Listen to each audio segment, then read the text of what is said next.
অনেকে জানে না এই পার্কটি আজ আপনাদের একটা অজানা অদেখা অচেনা পার্কের ঠিকানা জানাবো বা দেখাবো, যা দেখে আপনারা অবাক হবেন, আপনাদের ভালো লাগবেই লাগবে।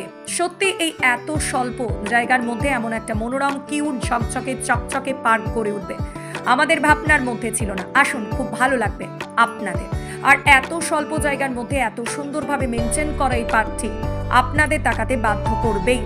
জায়গাটি জেনে থাকলে কমেন্টে অবশ্যই জানাবেন। কে কে পার্কে আসছেন বা এই জায়গায় আসছেন অবশ্যই কমেন্টে জানাবেন। নিত্য নতুন ভিডিও দেখতে আমতা টিভি ফলো করে রাখুন। ধন্যবাদ আমাদের সঙ্গে জুড়ে থাকার জন্য।